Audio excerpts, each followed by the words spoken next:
तो हेलो दोस्तों, ABC coaching YouTube channel में आप सभी का स्वागत है। इस वीडियो में क्लास 11th फिजिक्स के most important BBI objective question देखने वाले हैं, एमसीक्यू क्वेश्चन देखने वाले हैं, जो कि आप सभी के लिए बहुत ही महत्वपूर्ण है। और इस वीडियो में जितने भी न्यूमेरिकल क्वेश्चंस आने वाले हैं वे सभी क्वेश्चन को आप लोगों को सॉल्यूशन के साथ आप लोगों को बताने वाला हूँ, समझाने वाला हूँ। तो सभी छात्र इस वीडियो को शुरू से लेकर अंत तक देखेंगे और इस वीडियो में बताए गए सभी क्वेश्चन आंसर को अपने कॉपी में नोट कर लीजिए और एग्जाम से पहले आप लोगों को रिविजन कर लेना है।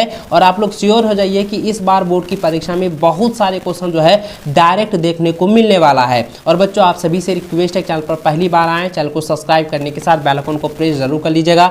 वीडियो को अपने सभी दोस्तों के साथ ज़्यादा शेयर करेंगे और एक लाइक जरूर कीजिएगा, क्योंकि एक लाइक हमें काफ़ी ज़्यादा मोटिवेट करती है और आप लोगों के लिए इस प्रकार से कंटेंट ला पाते हैं। क्योंकि दोस्तों इस बार जो है आपको बोर्ड की परीक्षा में जो है 85% जो है अंक आप लोगों को हासिल करना है। इस टारगेट को आप लोग माइंड में खोस लीजिए और इस टारगेट के अनुसार जो है आप लोगों को तैयारी जो है ताबड़तोड़ करनी है। हमारे चैनल के माध्यम से आप लोगों को लगातार जो है तैयारी कराई जा रही है। प्रीवियस ईयर के सारे क्वेश्चन को जो है आप लोगों को पहले ही सॉल्यूशन के साथ आप लोगों को बता दिया गया है। आप नहीं देखे हैं तो प्ले लिस्ट पर जाकर जो है आप लोग चेक कर सकते हैं, वहां पर आप लोगों को सारा वीडियो आप लोगों को ऑलरेडी मिल जाएगा। ठीक है, चलिए दोस्तों, क्वेश्चन की ओर जानने से पहले इसके कुछ सामान्य निर्देश को देख लेते हैं।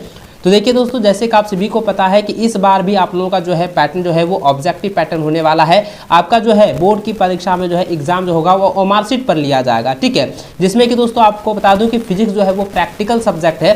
तो इसमें क्या होगा कि कुल प्रश्नों की संख्या जो है 35 रहने वाला है और इसमें दोस्तों कुल अंक जो रहेंगे वो 35 होंगे, यानी कि प्रत्येक सवाल जो होगा वो 1 अंक का रहने वाला है। और साथ ही दोस्तों जितना भी है, ठीक है, आप लोगों को मैं बता दूं, ध्यानपूर्वक मेरी बातों को सुनिएगा, क्योंकि आप सभी के लिए बहुत ही इंपॉर्टेंट है, क्योंकि आप लोगों को समान निर्देश भी आप लोगों को जानना बहुत ज़्यादा जरूरी है। ठीक है, तो चलिए दोस्तों आगे क्वेश्चन की ओर चलते हैं।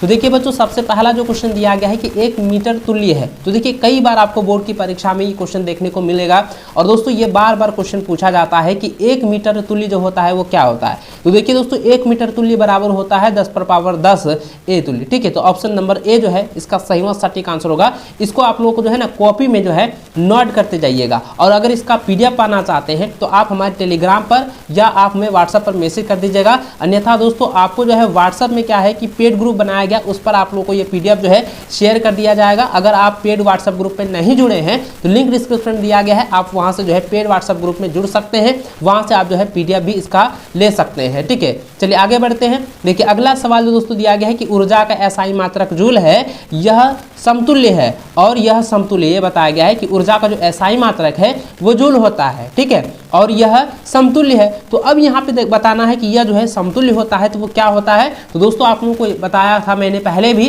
कि इसका जो आंसर होगा 10⁻7 अर्ग होता है। क्या होता है? 10⁻7 अर्ग होता है। तो इसको आप लोगों को अच्छे से याद रखना है। ऑप्शन नंबर जो है सी इसका सही और सटीक आंसर होगा। ठीक है, चलिए अगला सवाल दोस्तों दिया गया है कि ऋणात्मक त्वरण को कहते हैं। तो देखिए ऋणात्मक त्वरण को कहते हैं, क्या कहते हैं? मंदव। क्या कहते हैं? मंदव कहते हैं। इसलिए ऑप्शन नंबर सी जो है इसका सही और सटीक आंसर होगा, जो है क्वेश्चन नंबर 3 का। ये सभी क्वेश्चन जो है ना बहुत ही वेरी इंपॉर्टेंट सवाल है और ये एग्जाम में हर एक बार जो है पूछा जा चुका है। और दोस्तों ये इसमें से बहुत सारे क्वेश्चन है जो रिपीटेड सवाल है और इस बार बहुत सारे सवाल डायरेक्ट आपकी बोर्ड की परीक्षा में देखने को मिलने वाला है। तो ध्यानपूर्वक जो है इस वीडियो को देखना है और सभी क्वेश्चन को आप लोग अच्छे से समझना है, सारे क्वेश्चन को, सारे ऑप्शन को अच्छे से समझना है। और आप लोगों को इस बार जो है ताबड़तोड़ तैयारी करने के साथ जो है बोर्ड की परीक्षा में 85% जो है मार्क्स आप लोगों को लाना है। ये आप लोगों का टारगेट है, ये दिमाग में आप लोगों को खोस लेना है। उसी के एवरेज के अनुसार आप लोगों को तैयारी जो है भरपूर करनी है। ठीक है, क्योंकि आपके पास अब समय नहीं है, आप लोगों का जो है एग्जाम जो है बहुत ही जल्द आने वाला, एग्जाम डेट आने वाला है। ठीक है, चलिए बच्चों अगला क्वेश्चन देखते हैं। चौथा नंबर क्वेश्चन जो दिया गया है कि चाल समय ग्राफ के अंतर्गत क्षेत्रफल दर्शाता है। तो चाल समय ग्राफ के अंतर्गत जो है वो क्षेत्रफल क्या दर्शाता है? दूरी को दर्शाता है। क्या दर्शाता है? दूरी को दर्शाता है, यानी डिस्टेंस को दर्शाता है। ऑप्शन ए जो है इसका सही आंसर होगा। अगला सवाल है कि कोणीय तथा रेखीय त्वरण में संबंध। तो देखिए कोणीय, ठीक है, कोणीय तथा रेखीय त्वरण में संबंध को बताना है। तो तो देखिए ये दोस्तों ये भी एग्जाम में बहुत बार पूछा गया है कि कोणीय, ठीक है, कोणीय और रैखिक त्वरण का संबंध जो होता है वो होता है, देखिए आप यहाँ पे ध्यान में रखेंगे, त्वरण बराबर होता है आर, और ये होता है जो कि इसका मतलब क्या होता है, ये जो कोणीय त्वरण का जो फॉर्मूला था ना, इसका मतलब वो अपरिभाषित, ठीक है, याद रखेंगे, समानुपाती कह सकते हैं या अनुक्रमानुपाती भी कह सकते हैं। तो ये जो होगा ए बराबर जो है आर और समानुपाती, ये ठीक है, इसको आप लोग इस फॉर्मूले के अनुसार जो है आप लोगों को याद रखना है। चलिए आगे बढ़ते हैं। अगला सवाल 6 नंबर दिया गया है कि एक कण आर त्रिज्या वाले वृत्ताकार पथ पर वेग v से गति करता है, कण का अभिकेंद्री त्वरण होगा। तो देखिए जो कण है, कण की जो त्रिज्या है वो r है, ठीक है, और वृत्ताकार पथ पर जो है v वेग से जो है गति कर रहा है, ठीक है, याद रखना है कि कण की त्रिज्या कितनी है, वो r है, और ये जो है वृत्ताकार पथ पर जो है v से जो है गति कर रहा है, यानी कि वेग जो है उसका v गति से जो है वो चल रहा है, ठीक है, गति कर रहा है, और कण का जो है अभिकेंद्रीय त्वरण होगा। तो देखिए अभिकेंद्रीय त्वरण का एक फॉर्मूला होता है v² होता है। तो ऑप्शन नंबर जो डी होगा वो सटीक आंसर होगा, ठीक है, इसको आप लोग जो है कॉपी में नोट करने के साथ इसको रिवीजन कर लेना है, याद कर लेना है। चलिए अगला क्वेश्चन दोस्तों दिया गया है 7वां नंबर, जो कि न्यूमेरिकल है, और इस क्वेश्चन को मैं आप लोगों को सोल्यूशन के साथ बताने वाला हूँ, इसलिए इसको आप लोगों को बारीकी से समझना है, ध्यानपूर्वक मेरी बातों को सुनने जाना है और इसको आप लोगों को याद रखना है। देखिए सवाल क्या है, क्वेश्चन कहता है कि एक कार दो स्थानों के बीच की आधी दूरी 40 किलोमीटर प्रति घंटा की दर से तय करती है एवं शेष आधी दूरी जो है 60 किलोमीटर प्रति घंटा की दर से तय करती है, कार का औसत चाल होगा। तो देखिए कार का जो है औसत चाल ज्ञात करना है, तो इसका जो आंसर होगा वो 48 किलोमीटर प्रति घंटा होगा। लेकिन दोस्तों ये जो सवाल है वो न्यूमेरिकल सवाल है, और इस न्यूमेरिकल सवाल को अच्छे से आप लोगों को समझना है, अच्छे से इसको सोल्यूशन के साथ हम लोग देखेंगे। तो ध्यानपूर्वक मेरे आप इस वीडियो को देखते जाइएगा। देखिए सबसे पहले आपको समझना क्या है, देखिए आधी दूरी क्या है, देखिए दोस्तों आधी दूरी तय करने में चाल जो है, ठीक है, यहाँ पे आपको लिखना है, यहाँ पे थोड़ा थोड़ा सा लिख देता हूँ। देखिए आधी दूरी जो है, ठीक है, आधी दूरी जो है तय करने के लिए कितना किलोमीटर है, 40 किलोमीटर प्रति घंटा है ना, 40 किलोमीटर प्रति घंटा है। तो इसमें जो समय लगेगा बच्चों आपको याद रखना है, समय का फॉर्मूला होता है दूरी बट्टा चाल। क्या होता है, दूरी बट्टा चाल होता है। तो आधी दूरी, ठीक है, समय क्या है, दूरी जो है आधा किलोमीटर है, तो 1/2 हो जाएगा, और बट्टा कितना हो जाएगा, जो समय चाल है वो 40 किलोमीटर। अब इसका हम निकालते हैं तो कितना हो जाएगा, ठीक है, इसको अगर हम सॉल्व करते हैं तो इसको हम क्या करेंगे, 1/2 लिख सकते हैं, गुना लिख सकते हैं ना, 1/40। तो अभी क्या हो जाएगा, 1/ कितना हो जाएगा, 80 घंटा है ना, ये जो हो गया समय हो गया इसका। अब उसके बाद फिर से कहता है कि फिर से आधी दूरी तय करने पर दूसरा बार, ठीक है, जो कि यहाँ पे कह रहा है कि 60 किलोमीटर प्रति घंटा की रफ्तार से चल रही है। तो अब यहाँ पे क्या करेंगे, जो आधी दूरी से जो है दूसरा समय जो दिया गया है, ठीक है, दूसरा जो है जो चाल दिया गया है, चाल कितना है, 60 किलोमीटर है ना, 60 किलोमीटर है प्रति घंटा है। अब इसको हम समय अगर निकालते हैं तो दोस्तों यहाँ पे क्या हो जाएगा, 1/2 हो जाएगा, 1/2, और ये हो जाएगा 60। इसको हम ऐसे कर सकते हैं, 1/2 गुना 1/60, ठीक है, ये हो गया। अब यहाँ पे करेंगे क्या हो जाएगा, 1/20 घंटा हो जाएगा, ठीक है। अब यहाँ पे कहता है दोस्तों औसत चाल ज्ञात करने के लिए, तो औसत चाल ज्ञात करने के लिए आपको मैंने फॉर्मूला बताया था कि औसत चाल बराबर जो होता है कुल दूरी बटा कुल लगाया गया समय, ठीक है, आपको याद रखना है, औसत चाल बराबर होता है कुल दूरी बटा कुल लगाया गया समय। चलिए इसको भी सॉल्यूशन के साथ अच्छे से देखना है, तो ध्यानपूर्वक जो है इसको आप लोगों को समझते जाना है, अच्छे से आप लोगों को यहाँ पे समझना है कि ये बहुत ही इंपॉर्टेंट क्वेश्चन है, और इसको आप लोगों को बारीकी से यहाँ पे समझना है, ठीक है। चलिए आगे यहाँ तक देख ली 1/80, और इसको स्क्रीनशॉट ले लीजिए, ठीक है। चलिए आगे बढ़ते हैं। देखिए अब आपको करना क्या है, औसत चाल ज्ञात करना है, ठीक है, क्या करना है, औसत चाल। तो औसत चाल लिखेंगे, ठीक है, औसत चाल बराबर मैंने अभी बताया, औसत चाल का जो है फॉर्मूला क्या होता है कि कुल दूरी, क्या होता है, कुल दूरी बटा क्या होता है, कुल लगाया गया समय, कुल या समय आप कह सकते हैं, कुल लगाया गया समय या कुल समय। अब यहाँ पे करना क्या बच्चों, अब जरा ध्यान दीजिएगा, इसमें क्या है कि कुल दूरी जो है आधा किलोमीटर है ना, प्रत्येक जो है आधा किलोमीटर है, और उसके बाद बट्टा लिखेंगे जो कुल लगाया गया समय। तो कुल लगाया गया समय कितना निकला था, 1/80 घंटा और प्लस 1/120 घंटा, है ना।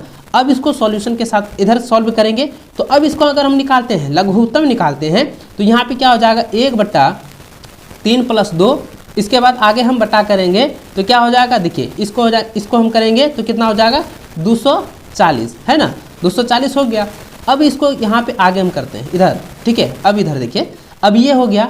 अब हम करेंगे 1 × 240 बटा और 3 और देखिए 2 जोड़ेंगे कितना हो जाएगा 5। तो ये इसको हम कटाएंगे, ठीक है, इसको अगर हम कटाते हैं तो कितना आता है, तो 48 पंचे 240 है ना। तो अब यहाँ पे क्या करेंगे, लिखेंगे 48, ठीक है। तो 48, ये जो 48 हुआ 48 किलोमीटर प्रति घंटा की रफ्तार से, है ना। इसकी औसत चाल कितना निकला, 48 किलोमीटर प्रति घंटा। तो ऑप्शन नंबर जो है बी इसका सही व सटीक आंसर होगा। आई होप कि इस न्यूमेरिकल को आप लोग अच्छे से समझ गए होंगे।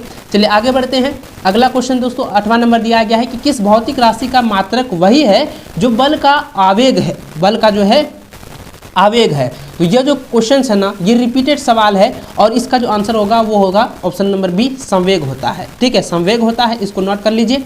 अगला सवाल 9 नंबर दिया गया है, कहता है कि द्रव्यमान m के एक कण की गति जो है y बराबर ut प्लस 1/2 gt² के वर्णित है, उस कण पर लगने वाले बल को ज्ञात करें। तो लगने वाले बल को ज्ञात करना है, तो देखिए इसका डायरेक्ट फॉर्मूला मैं आपको बता दूं। इसका अगर फॉर्मूला निकालें तो दोस्तों इसका आंसर क्या होता है, देखिए एक मैंने फॉर्मूला बताया था कि mg बराबर होता है ut प्लस हाफ gt², ठीक है। तो इसका आंसर क्या हो जाएगा, ऑप्शन नंबर बी हो जाएगा बल निकालने के लिए। तो ऑप्शन नंबर बी इसका सही व सटीक आंसर होगा। चलिए आगे बढ़ते हैं। अगला सवाल 10वां नंबर दिया गया है कि कोई बॉक्स रेलगाड़ी, ठीक है, कोई बॉक्स रेलगाड़ी के फर्श पर जो है स्थिर रहता है। यदि बॉक्स तथा रेलगाड़ी के फर्श के बीच स्थित घर्षण जो है गुणांक 0.15 है, तो रेलगाड़ी का वह अधिकतम त्वरण ज्ञात कीजिए जो बॉक्स को रेलगाड़ी के फर्श पर स्थिर रखने के लिए जो है आवश्यक है। जहाँ पर जी जो है, ठीक है, यहाँ पे जो है जहाँ पर जी जो दिया गया है 10 मीटर प्रति सेकंड स्क्वायर की तरह से दिया गया है। तो दोस्तों इसका सॉल्यूशन जो है बहुत ही लंबा है, इसलिए मैं यहाँ पे डायरेक्ट आपको बता देता हूँ। इसका जो डायरेक्ट आंसर आप लोगों को करना है, देखिए यहाँ पे कितना दिया गया है, इसको देखिए 0.15 शॉर्टकट में बता रहा हूँ, ठीक है, ध्यान देंगे 0.15 दिया गया है और इसको करना क्या है, गुना जो है 10 से कर देना है। अब इसको अगर 10 से गुना करें तो कितना आएगा, तो इसको हम डायरेक्ट निकाल सकते हैं 1.5 मीटर प्रति सेकंड स्क्वायर। तो ऑप्शन नंबर जो है 20 का सही व सटीक आंसर हो जाएगा, ठीक है। तो ये ऑप्शन बी जो है इसका राइट आंसर होगा। चलिए अगला सवाल दोस्तों 11 नंबर दिया गया है, कहता है एक पिंड जिसका द्रव्यमान जो है वो m है, उसके गतिज ऊर्जा E के और संवेग जो है में संबंध है। तो देखिए संवेग में संबंध बताना है, तो ये तो फॉर्मूला है और इस फॉर्मूले को मैंने पहले भी बताया था कि E के बराबर होता है p²/2m। तो इसको आंसर आप लोग जो है रख लीजिएगा, इसको सॉल्यूशन के साथ आप लोगों को बताना उतना जरूरी नहीं है। देखिए और ये क्या होता है कि एसआई मात्रक किस प्रकार से ज्ञात किया जाता है, ये भी आप लोग जो है ध्यान में रखेंगे, क्योंकि एसआई मात्रक से रिलेटेड जो है ना आपकी बोर्ड की परीक्षा में क्वेश्चन जो है दिए जाते हैं। चलिए आगे बढ़ते हैं। अगला सवाल जो है 12 नंबर दिया गया है, कहता है कि लोट बीन, ठीक है, लोटनिक घर्षण का मान। तो देखिए लोटनिक घर्षण है ना, लोटनिक घर्षण का मान क्या होता है, तो देखिए लोटनिक घर्षण का मान होता है कि सर्पी घर्षण से कम होता है। तो क्या होता है, सर्पी घर्षण से जो है कम होता है। तो ऑप्शन नंबर जो है ए इसका सही व सटीक आंसर होगा। चलिए अगला सवाल जो है 13 नंबर दिया गया है कि बल विस्थापन वक्र के द्वारा घेरा गया क्षेत्रफल प्रदर्शित करता है। तो यह जो है प्रदर्शित किसको करता है, क्रिया तथा किया गया कार्य को करता है। क्या किसको प्रदर्शित करता है, जो वर्क किया गया है, जो काम किया गया है उसको प्रदर्शित करता है, इसलिए इसका आंसर हो जाएगा किया गया कार्य को जो है यह प्रदर्शित करता है, ठीक है। इसको आप लोग जो है याद रखेंगे। चलिए आगे बढ़ते हैं। अगला सवाल दोस्तों 14 नंबर दिया गया है, कहता है कि पदार्थ का 1 मिलीग्राम ऊर्जा में परिवर्तित किया जाता है जिसकी कितनी ऊर्जा मुक्त होगी। तो दोस्तों इसको याद रखना है कि 9 × 10⁻10 जूल जो है ऊर्जा मुक्त होगी। ऑप्शन सी इसका सही व सटीक आंसर होगा। अगला सवाल 15 नंबर दिया गया है जो कि न्यूमेरिकल है और इसको आप लोगों को समझना बहुत ज़्यादा जरूरी है, क्योंकि ये सवाल आपके 100% बोर्ड की परीक्षा में दिए जाएंगे और इसको आप लोगों को हर हाल में याद रखना है। देखिए बच्चों यहाँ पे सवाल क्या है कि किसी पिंड के संवेग को जो है 25% जो है बढ़ा दिया जाता है, तब गतिज ऊर्जा में वृद्धि होगी। जब देखिए दोस्तों यहाँ पे क्या है कि संवेग में जो है 25% को जो है बढ़ा दिया जाता है, तो आपको यहाँ पे क्या करना है कि गतिज ऊर्जा में जो वृद्धि हुई है उसको आपको ज्ञात करना है, ठीक है। तो अब जरा ध्यान दीजिएगा। तो सबसे पहले आपको यहाँ पे समझना है, सबसे पहले ध्यान देंगे कि संवेग जो होता है ना, देखिए संवेग जो होता है वो संवेग का फॉर्मूला होता है कि mv, है ना। mv बराबर क्या, इसको हम p लिख सकते हैं, हाँ लिख सकते हैं। चलिए अब इसको देखिए गतिज ऊर्जा, ठीक है, गतिज ऊर्जा। तो अब देखिए गतिज ऊर्जा का फॉर्मूला मैंने आपको बताया था ना, गतिज ऊर्जा का फॉर्मूला भी ऑप्शन में आया था, p² बराबर होता है p²/2m। तो अब हम इसको ज्ञात कर सकते हैं, p को हम लिख सकते हैं mv², है ना, mv² बट्टा क्या हो जाएगा 2m, है ना, इसको हम लिखते हैं। अब यहाँ पे क्या है, जरा ध्यान दीजिएगा, 25% जो है वृद्धि को बढ़ाया गया है। तो 25% अगर हम वृद्धि को बढ़ा देते हैं, ठीक है, तो अब यहाँ पे वृद्धि का अगर संवेग हम करेंगे संवेग में, तो संवेग को हम वृद्धि में करते हैं 25%। तो अब हम लिख सकते हैं, देखिए 25% बढ़ाया गया है, क्या क्या है, बढ़ाया गया है। 25% अगर बढ़ाया गया है तो हम लिख सकते हैं P प्लस P गुना 25 बटा कितना हो जाएगा 100, है ना। अब अगर हम कटाते हैं तो देखिए इसको हम कटा सकते हैं, 25 जो कि 100, है ना। तो अब यहाँ पे क्या हो जाएगा, देखिए दोस्तों 5P बटा क्या हो जाएगा 4 हो जाएगा। अब देखिए अब यहाँ पे करना क्या है, अब आगे आपको बनाना है, इसको स्क्रीनशॉट ले लीजिए, ठीक है। चलिए आगे बढ़ते हैं। अब यहाँ पे करना क्या है कि गतिज ऊर्जा लिख देते हैं, गतिज ऊर्जा। तो गतिज ऊर्जा का अगर हम इसका आगे करें तो देखिए गतिज ऊर्जा 5P² बट्टा क्या हो जाएगा 4 हो गया। अब यहाँ पे बट्टा जो है 2m है ना, 2m यहाँ पे दिया हुआ है। तो अब इसको करेंगे क्या, देखिए अब इसको क्या करेंगे, आगे कर देते हैं, ठीक है। इसको आपको करना क्या है, स्क्वायर में है तो 25, इस दोनों के स्क्वायर में है तो 25 25 P² हो गया और 4 चौके 16 और बट्टा हो जाएगा कितना, इसको हम गुना लिख सकते हैं 2m। तो अब यहाँ पे क्या हो जाएगा 25 P² बट्टा कितना हो जाएगा 16 दूनी 32m, ठीक है, 16 दूनी 32m ये हो गया। अब कहता है कि गतिज ऊर्जा की वृद्धि, अब वृद्धि के साथ अगर हम करते हैं तो इसी में, ठीक है, इसी में क्या करेंगे वृद्धि के साथ, है ना, जो वृद्धि हुआ है, जो वृद्धि हुआ है उसको अब आगे करना है, ठीक है। तो यहाँ पे ये कह रहा है कि वृद्धि हुई है, अब वृद्धि भी याद करना है ना। तो अब आपको करना क्या है कि वृद्धि जो है 25P² बटा जो है 32m माइनस क्या हो जाएगा P² बटा हो जाएगा 2m, जो कि पहले निकाले थे, ठीक है, जो कि पहले स्थिति हम निकाले थे। अब आगे करते हैं 25P² बट्टा क्या हो जाएगा 32, है ना। और आगे हम लिख सकते हैं, इसको हम इसको करें तो 8 16 दूनी 32, तो यहाँ हो जाएगा 16P², ठीक है। अब इधर करते हैं, अब इसको हम सॉल्व करते हैं तो अब यहाँ पे देखिए ये क्या हो जाएगा, ये माइनस हो जाएगा ना, हाँ माइनस हो जाएगा। तो यहाँ क्या हो जाएगा 25 में 16 को घटाएंगे तो क्या हो जाएगा 9P² बट्टा हो जाएगा 32m, ये हो गया।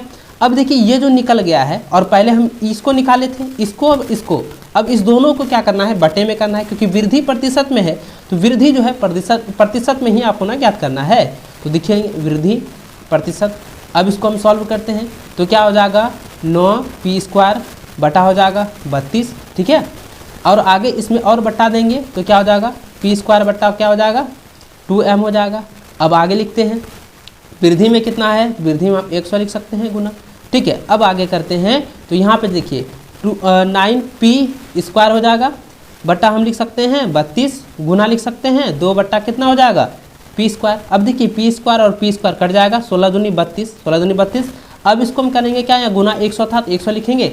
अब इसको हम कटाते हैं, ठीक है, देखिए 25 यहाँ पे 4 चौक 16, 25 चौके 100, तो 25 गुना अब करेंगे 9 तो कितना हो जाएगा 225 बट्टा हो जाएगा 4%। अब इसको हम कटाते हैं तो कितना हो जाएगा 56.25, 56 कितना हो जाएगा, इधर करते हैं तो 56.25% ये आता है। तो लेकिन यहाँ पे ऑप्शन में दिया गया है सिर्फ 56%, तो ऑप्शन नंबर सी जो है इसका सही व सटीक आंसर होगा, क्योंकि लगभग में दिया गया है, ठीक है। तो ये इसका सही व सटीक आंसर होगा 56%। आई होप कि इसी अभी सॉल्यूशन आप लोग समझ गए होंगे।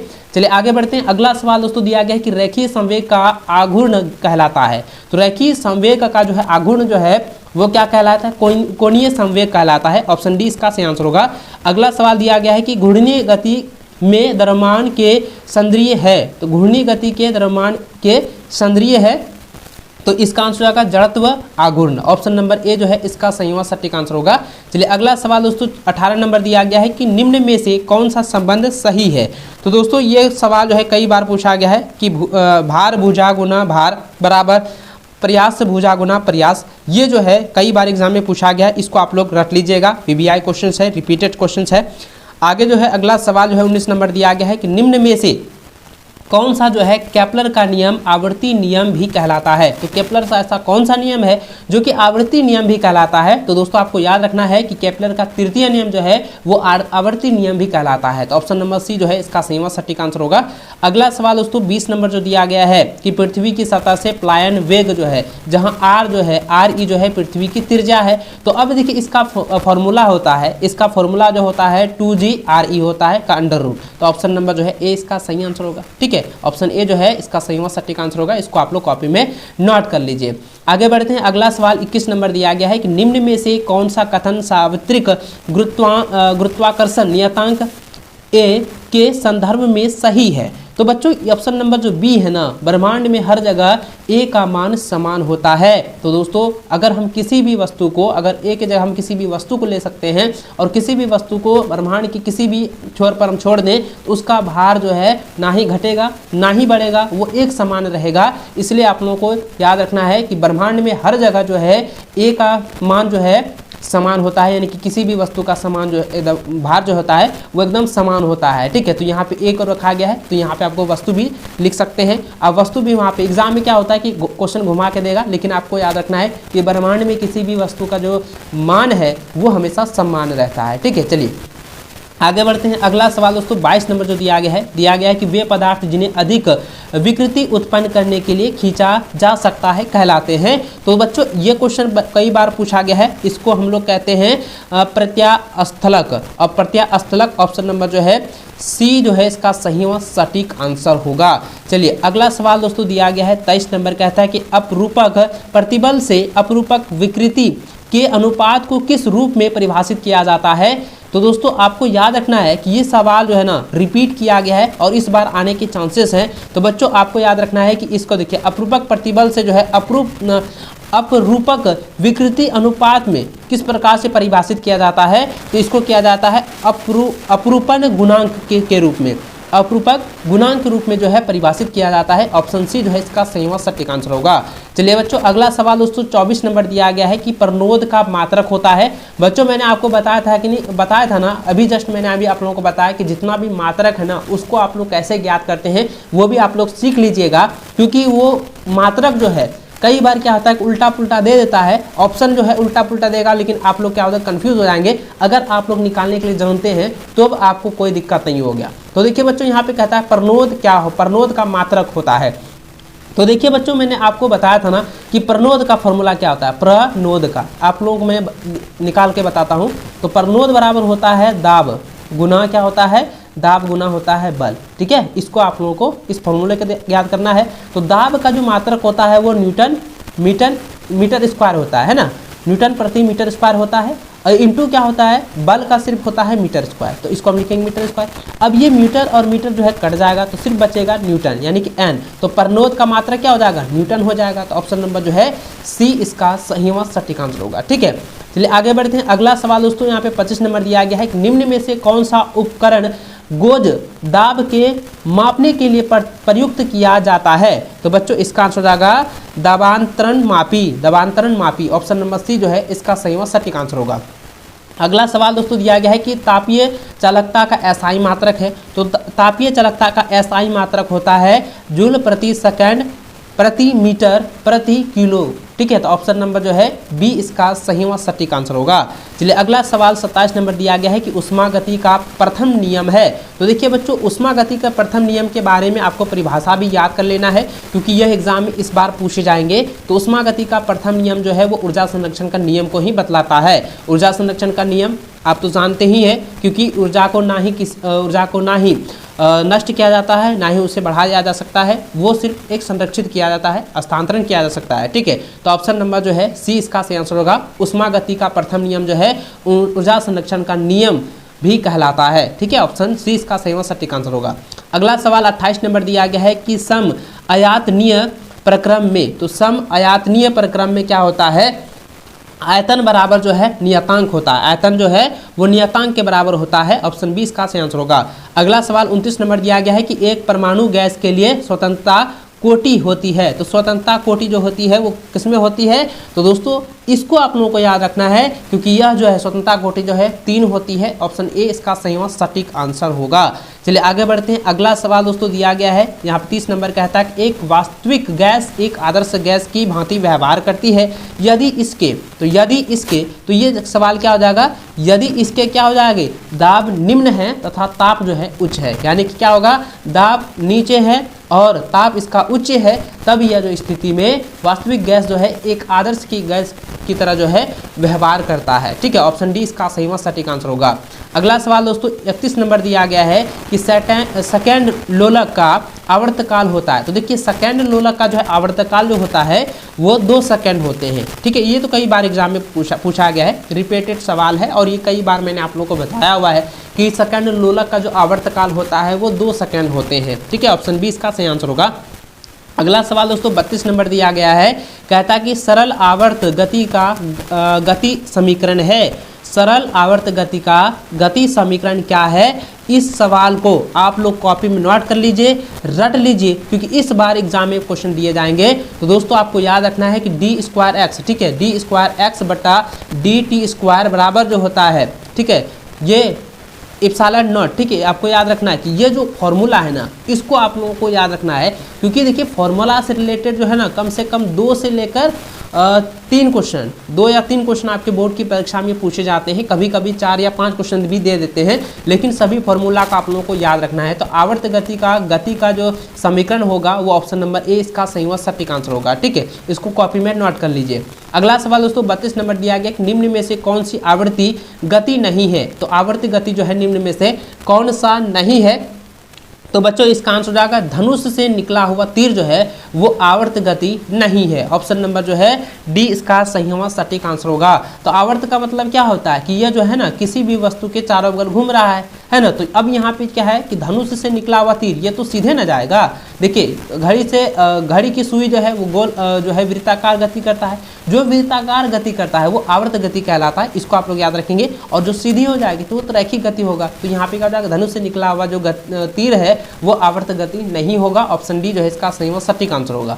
अगला सवाल दोस्तों यहाँ पे देख सकते हैं 34 नंबर दिया गया है कि ध्वनि तरंगे किसमें प्रवर्तन गति करती है। तो देखिए ये 34 नंबर जो सवाल दिया गया है बहुत इंपॉर्टेंट है, इसको आप लोगों को ध्यान में रखना है।